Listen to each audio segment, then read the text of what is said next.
Hello जी, अस्सलाम वालेकुम and welcome to the another video of my channel मेरा ऑब्जर्वेशंस। आज की वीडियो का जो हमारा टॉपिक है वो बड़ा ही अहम है। जैसे कि आप लोगों को थंबनेल देख के ऑफ कोर्स पता चल गया होगा कि आज हम लोग अर्ली स्टेज रिलेशनशिप्स के बारे में बात करने वाले हैं। नॉर्मली अगर कहूँ तो हमारे यहाँ गर्लफ्रेंड बॉयफ्रेंड का जो रिलेशनशिप्स हैं जो कि बहुत अर्ली स्टेजेस के अंदर नॉर्मली लोग रखने लगे हैं, उसके बारे में आज डिटेल में बात करेंगे। अच्छा जी, बात होगी उसके रीजंस के बारे में कि क्यों आजकल इतना ज़्यादा कॉमन होता जा रहा है, या फिर अगर इसके कुछ एडवांटेजेस या फिर डिसएडवांटेजेस हैं तो वो क्या हैं। लेकिन इस सब कुछ शुरू करने से पहले मेरी आप तमाम लोगों से दरख्वास्त है कि अपना कोई भी पॉइंट ऑफ व्यू बनाने से पहले इस वीडियो के मुतालिक या फिर एक ज़बरदस्त किस्म का कमेंट करने से पहले इस पूरी वीडियो को आप लोग देखिएगा, समझिएगा, देन आप जो चाहें अपने पॉइंट ऑफ व्यू क्रिएट कर सकते हैं, जो चाहे आप कमेंट कर सकते हैं, आप आज़ाद हैं। तो चलिए जी शुरू करते हैं। देखें जी, दुनिया का कोई भी काम अच्छा या बुरा नहीं होता, लेकिन उस काम को करने का तरीका, उस काम को करने का वक्त और उस काम को करने का मकसद, ये तीन चीज़ें ऐसी हैं जो कि इस फैसले पर असरअंदाज होती हैं कि वो काम सही है या नहीं। जिसका मतलब ये है कि जब ये तीनों चीजें सही होंगी,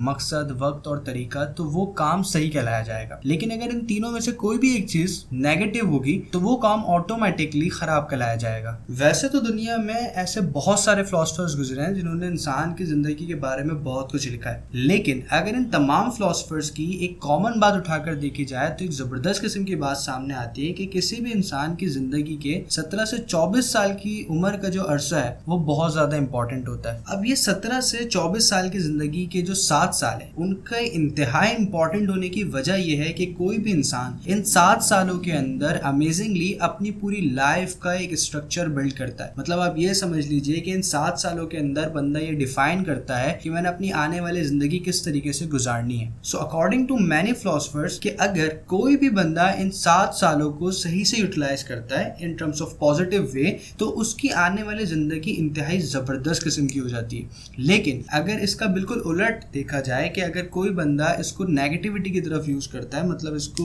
वक्त के जिया के अंदर यूज करता है या फिर कुछ ऐसा काम करता है जो कि उसकी जो जिंदगी है, उसके जो मकसद है वो उसको उससे दूर कर देते हैं, तो उसका जो असर है उसकी जिंदगी के अंदर बहुत बुरा पड़ता है। या फिर यूं कह लीजिए कि इन 7 सालों को नेगेटिविटी की तरफ यूज करते हुए अपनी जिंदगी को एक डिजास्टर की तरफ ले जाता है। फिलोसफर्स के मुताबिक इंसान की जिंदगी की सबसे पीक एनर्जी, मतलब इंसान की फिजिकल या फिर मेंटल पावर जो होती है वो सबसे ज्यादा इस 7 साल की उम्र के अंदर किसी भी इंसान के अंदर होती है। मतलब इतना वो कैपेबल होता है, वो किसी भी किस्म का डिसीजन ले सकता है या फिर फिजिकली किसी भी किस्म का काम कर सकता है। दूसरा, टाइम। किसी भी इंसान की जिंदगी के अंदर सबसे बेहतरीन और सबसे जबरदस्त किस्म का जो टाइम है वो यही 7 सालों का है। इसके बाद अगर देखा जाए तो इंसान का टाइम इंतहाई मसरूफ, और इससे पहले देखा जाए तो टाइम तो है, काम करने के लिए कुछ होता नहीं है या फिर जहानत इतनी नहीं होती है उस टाइम। फिर तीसरी जो इंपॉर्टेंट चीज है वो ये होती है कि इंसान इस 7 सालों के अंदर फाइनेंशियली बहुत ज्यादा पीछे से बैक्ड अप होता है, या फिर ये कह लें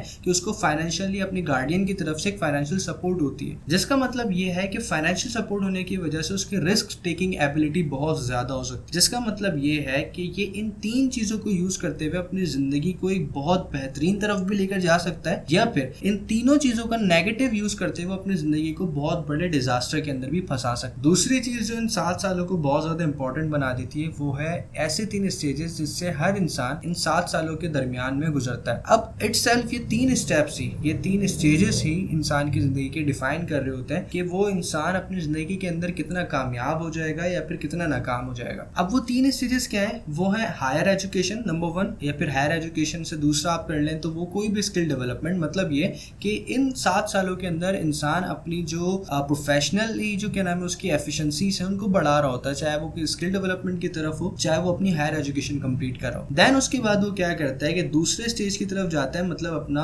हायर एजुकेशन कंप्लीट करने के बाद वो अपनी करियर बिल्डिंग के ऊपर जाता है। मतलब ये कि अपने आप को फाइनेंशियली स्ट्रॉन्ग करना शुरू हो जाता है। देन उसके बाद जो तीसरा एक स्टेप आता है यहाँ पर, मतलब तीसरा जो जिंदगी का स्टेज है वो है रिलेशनशिप्स इटसेल्फ। मतलब कोई भी इंसान जब अपनी एजुकेशन कंप्लीट कर लेता है, जब वो अपना करियर बिल्ड कर लेता है, अपने आप को फाइनेंशियली स्ट्रॉन्ग कर लेता है, तो वो रिलेशनशिप्स की तरफ जाता है, मतलब शादी करता है। अब जरा अगर आप इस बात को गौर से समझने की कोशिश करें कि ये 3 स्टेजेस जो हैं वो एक हायरार्की की तरह चल रहे हैं, मतलब टॉप टू बॉटम। इसका मतलब ये है कि सबसे पहले फर्स्ट स्टेज मुकम्मल होगा, देन बंदा सेकंड स्टेज के ऊपर आएगा, देन वो थर्ड के ऊपर जाएगा। अब जो मेन इशू है जिसकी वजह से मैं आप तमाम लोगों की इतनी बड़ी ग्राउंड बनाता हुआ लाया हूँ, उसका मकसद ये है कि आप इस बात को जरा जबरदस्त किस्म से समझ लें कि मैं कहना क्या चाह रहा हूँ यहाँ पर। देखिए, सबसे बड़ी जो गड़बड़ है ना वो इन 3 स्टेजेस की फुलफिलमेंट के अंदर ही है, क्योंकि हमारे यहाँ जो ये अर्ली स्टेजेस का ये जो गर्लफ्रेंड बॉयफ्रेंड का जो सारा चक्कर शुरू हुआ है उसका सबसे बड़ा डिसएडवांटेज ही यही है कि वो हमारे इन तीनों स्टेजेस को आकर बुरी तरीके से डिस्टर्ब कर देता है। अब होता क्या है, अब ये समझने वाली बात है कि क्यों अर्ली स्टेज रिलेशनशिप जो है हमारी पर्सनल लाइफ को या फिर हमारी प्रोफेशनल लाइफ को बहुत ज्यादा तबाह कर रहे हैं। देखिए होता क्या है कि तीनों स्टेजेस जो हैं अलग अलग अपने ऊपर एक मुकम्मल किस्म का फोकस मांगता है। मतलब ये है कि जब बंदा फर्स्ट स्टेज को मुकम्मल कर रहा हो अपनी एनर्जी टाइम जो अपना फाइनेंशियल सपोर्ट है उसको यूज करते हुए, तो 100% फोकस या फिर 90% फोकस उसके ऊपर हो, जब ही बंदा एक अपनी स्किल डेवलपमेंट कर सकता है जिसको वो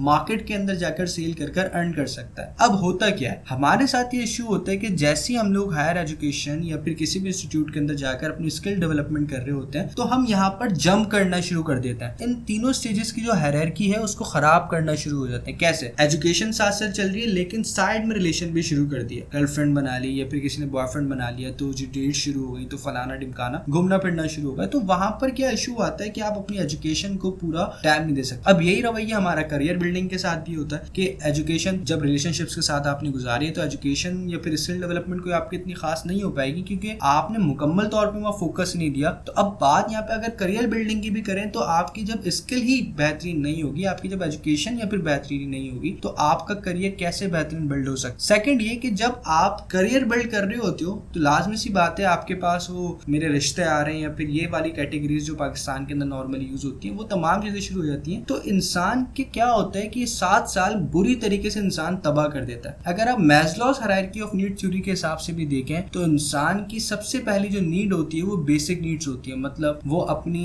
फूड के लिए अपने शेल्टर के लिए अपने आप को सिक्योर कर रहा होता है। देन उसके बाद वो अपनी सेफ्टी नीड्स के ऊपर जाता है। सेफ्टी नीड्स मतलब वो अपनी फाइनेंशियल सपोर्ट को देख रहा होता है, अपने ग्राउंड को मजबूत कर रहा होता है, अपनी सेफ्टी कर रहा होता है कि जी मैं अपने आप को सिक्योर किस तरीके से कर सकता हूँ, चाहे वो फाइनेंशियली हो चाहे वो मेंटली हो या फिर किसी भी किस्म की सेफ्टी हो। देन वो थर्ड स्टेप के ऊपर जाता है जो कि रिलेशनशिप्स है। इसका मतलब ये है कि टॉप टू बॉटम या फिर बॉटम टू टॉप आने में बहुत ज्यादा टाइम भी लगेगा और हर स्टेप जो है फोकस मांगता है। आप जंप नहीं कर सकते, जंप करेंगे पूरी हायरार्की खराब हो जाएगी या फिर आप ये कह लें कि कोई भी काम आप सही से नहीं कर पाएंगे। अब सवाल ये भी पैदा होता है कि जी आपने जिस रिलेशनशिप के चक्कर के अंदर अपनी हायर एजुकेशन को तबाह कर दिया, आपने कोई स्किल नहीं सीखी, आपने अपना करियर बिल्ड करा, आपने अपनी जिंदगी के 7 साल जबरदस्त किस्म से तबाह कर दिया, आपने पूरी अपनी जिंदगी डिजास्टर की तरफ डेवलप कर दी, तो आपका जिसके साथ रिलेशन था क्या वो अब भी आपको इस सूरत के अंदर एक्सेप्ट करेगा? चलो अगर वो एक्सेप्ट कर भी ले तो क्या उसके पेरेंट्स आप जैसे एक अनसक्सेसफुल बंदे को अपना बेटा या बेटी देना चाहेंगे? तो इट्स आंसर इज नो।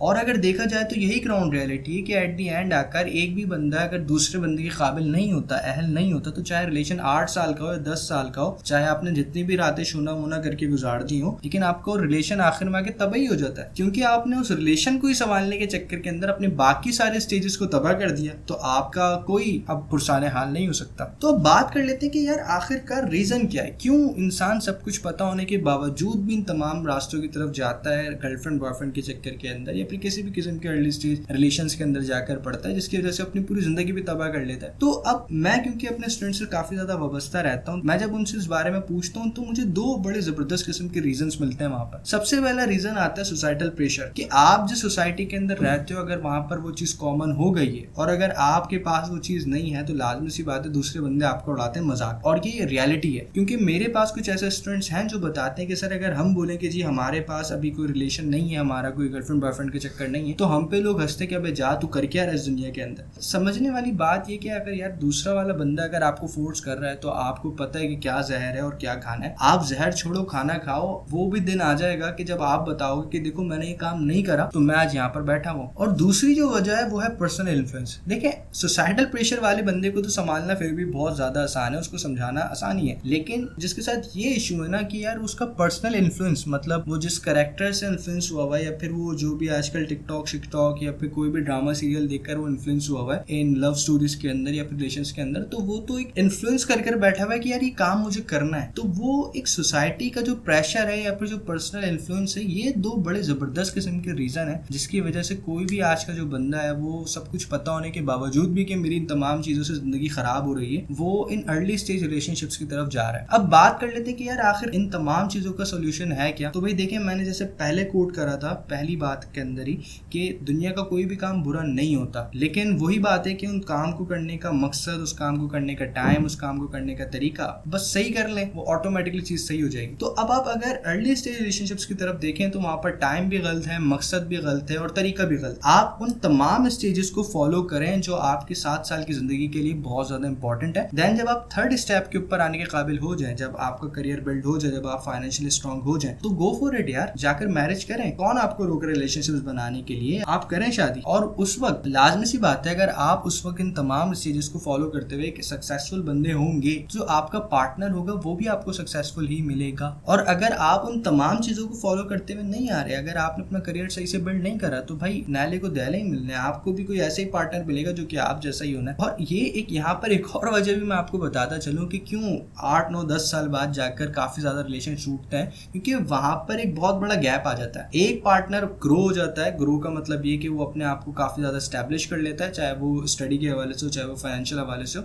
दूसरा बंदा उस रिलेशनशिप्स के चक्कर के अंदर अपने आप को वहीं छोड़ देता है, टाइम देने के चक्कर में, जो घूमने फिरने के चक्कर के अंदर। तो एट दी एंड किसी ना किसी के घर वाले नहीं मानते, तो वो सोना पापा कह देते हैं कि जी रिश्ता वगैरह कहीं और हो गया, तो बंदा एक डिजास्टर की तरफ चला जाता है। और टू बी वेरी ऑनेस्ट, मतलब मेरे पास मेरे खुद के कुछ ऐसे दोस्त हैं जिन्होंने इन रिलेशनशिप्स के ऊपर जंप करने के चक्कर में 2 स्टेप्स को जो छोड़ा है, जो मतलब जंप करके उन्होंने डायरेक्ट रिलेशनशिप्स के ऊपर जंप करी थी, वो आज भी वही अपनी जिंदगी के उसी स्टेज पे खड़े हुए हैं जहां पर उस वक्त है। तो भाई एक एडवाइस है, सिंपल एक कंक्लूजन यही है कि जिंदगी का काम कोई भी बुरा नहीं है। आप हर काम को उसके सही वक्त के ऊपर करें, उसको सही मकसद के साथ करें, देन उसको सही तरीके के साथ करें। तो आई होप कि भाई आपको ये वीडियो पसंद आई होगी और ये जो बात है आपके दिल में उतरी होगी। नाउ आप आजाद हैं, आप कमेंट कर सकते हैं जो भी आपका पॉइंट ऑफ व्यू बना है इस वीडियो को देखने के बाद, या फिर आप अगर इस पॉइंट ऑफ व्यू से कुछ अलग समझते हैं तो just go for it, comment करें, मुझे बताएं। और अगर आप चाहते हैं कि मैं किसी और टॉपिक के ऊपर भी इसी तरीके से वीडियो बनाऊं, तो जस्ट मुझे कमेंट सेक्शन में बताएं, या फिर मेरा फेसबुक पेज है वहां पर मुझे कॉन्टैक्ट करें। तो इंशाल्लाह नेक्स्ट वीडियो के अंदर बात होगी। जब तक के लिए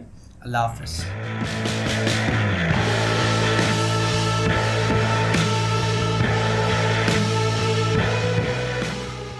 देखिए लोग, हम दोनों एक साथ भागे हैं, ठीक है, और इनका कोई गलती नहीं है, मेरा गलती है कि हम इनको लेके भागे हैं, ठीक है। अगर मरना चाहते हैं तो इन्हीं के साथ, जीना चाहते हैं तो इन्हीं के साथ, इनके खुशी में मेरा खुशी है, ठीक है। एक दिन पापा मेरे गली में देख लिए थे, हमको बहुत मार मारे थे, बेल्टे बोलते थे कि तुम उससे बात मत करो, स्कूल जाने से भी मना कर रहे थे हमको, पर इसी वजह से, घर के लोग की वजह से हमको फिर इनके साथ आना पड़ा, ठीक है। इनका कोई गलती नहीं, गलती है तो मेरा है, ठीक है।